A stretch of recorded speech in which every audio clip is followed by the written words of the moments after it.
Ikhwah rahimakumullah, ketika ada beberapa hal yang ingin saya sampaikan, mudah-mudahan bermanfaat. Ketika kita diberikan minyak wangi, itrun, ya, minyak wangi, itir, itrun, minyak wangi. Umumnya biasanya menerimanya dengan punggung tangan. Banyak kita saksikan dengan punggung tangan. Yang benar, yang afdal, yang baik, yang sopan itu dengan telapak tangan kanan justru, bukan punggung tangan. Jadi jika kita diberi olesan minyak wangi oleh siapapun, diterimanya adalah dengan telapak tangan, ya, telapak tangan. Barulah boleh kita usapkan, kemudian boleh ke punggung setelahnya, tapi ketika menerimanya dengan telapak tangan.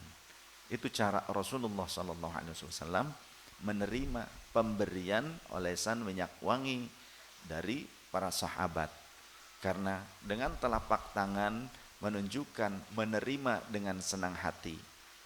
Maka sahabat yang memberinya, walau hanya mengoleskannya saja, karena terlihat Rasulullah menerima dengan senang hati, maka menjadi bahagialah orang yang memberi tersebut. Jadi ternyata menerima pemberian yang baik itu juga sunnah. Contoh, jenengan ngasih saya duit segepok, sunnah. Ya, menerima dengan baik, dengan senyuman, gitu. Nah, itu sunnah. Ya. Jadi menerima pemberian yang baik itu juga merupakan kesunnahan juga. Artinya hal yang baik. Tapi menerimanya juga harus dengan adab dan cara yang baik. Terimalah dengan tangan kanan kita. Ketika diolesin minyak seperti itu, ya, jangan dengan punggung tangan. Kalau punggung tangan seolah-olah apa ini? Gitu, seolah-olah menyepelekan. Nah, kemudian boleh setelahnya kita usap-usapkan ke seluruh bagian tangan, kemudian ke seluruh tubuh kita. Terlebih ketika kita mau mengaji, ketika kita mau membaca Al-Quran, tilawah Quran, mau membaca kitab-kitab syarah, kitab syarah hadithkah, kitab tafsirkah, ataupun kitab para ulama, penjabaran-penjabaran dari Quran dan Sunnah, maka bagus juga, ini kebiasaan para ulama, ketika minyak itu sudah di tangan, usapkan ke bagian bibir kita. Kan banyak bekas rokok, ya. Nah, usapkan ke bibir sedikit, itu jangan terlalu banyak. Kalau terlalu banyak panas di bibir. Ketika sudah diusapkan di telapak tangan, boleh kita usapkan ke bibir kita, ke mata kita kah, ya, ke wajah kita, boleh. Sebagai bentuk apa? Hormat, penghormatan kepada Al-Quran kah, kepada kitab hadis kah, kepada kitabnya para ulama, kepada ilmu.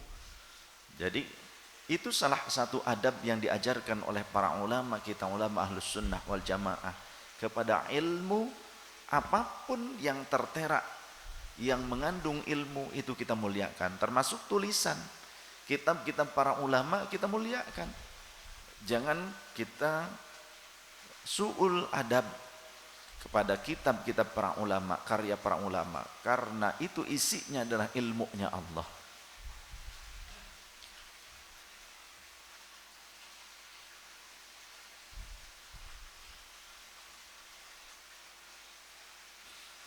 Kemudian biasakan juga kita menghadiahkan amal soleh, diantaranya pembacaan Al-Fatihah.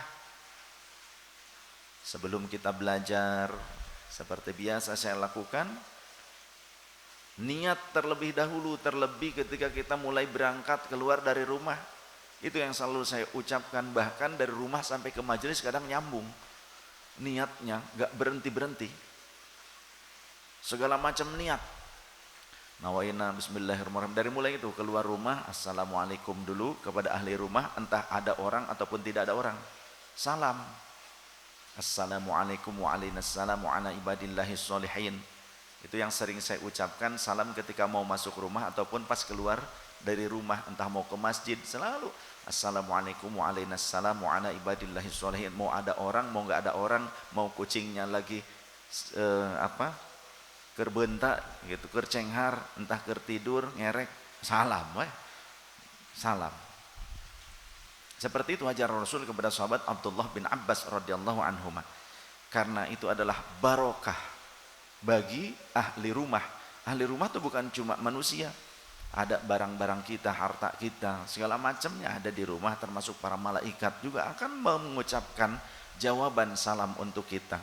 Kalau kita mengucapkan salam ke Pak Jokowi, kemudian Pak Jokowi menjawab salam kita, kayaknya senang. Masa kalau kita mengucapin salam kepada malaikat, malaikat jawab kita nggak senang? Nah, ya kan? Padahal Pak Jokowi sendiri juga nanti dikuasai oleh malaikat, malaikatul maut gitu kan. Nah, nanti semua kita manusia. Artinya ketika malaikat itu mengucapkan jawaban salam untuk kita, maka rahmat Allah bercucuran serta keberkahan untuk kita. Lalu niat ketika mau berangkat, Bismillahirrahmanirrahim, nawaina bima nawa Rasulullah sallallahu alaihi wasallam wa as-salafun as-salih wa nawaina dzikra wal khulata wal zilata wal arba'ina wa nawaina suluka fi hadhihi tariqah wa nawaina talabal ilmi wa nawaina nasyral ilmi nawaina al-istiqamati fi majlisil ilmi wa majlisid dzikri wa nawaina al-istiqamati fi majlis maulid Nabi sallallahu alaihi wasallam wa nawaina sholata ala Nabi sallallahu alaihi wasallam wa nawaina al-istiqamata fi silaturrahmi wa terus segala macam, ya kan? Wa nawaina bikulli khairatin, niat saya dengan atau untuk melakukan segala bentuk kebaikan. Niat istiqomah di majelis ilmu, niat istiqomah di majelis maulid, niat istiqomah di majelis zikir. Terus niat saya zikirnya juga, niat saya sholawatnya juga. Niat sambil jalan tuh terus niat seperti itu. Nanti ujung-ujungnya kalau kira-kira sudah agak pegel di bibirnya, lillahi ta'ala gitu.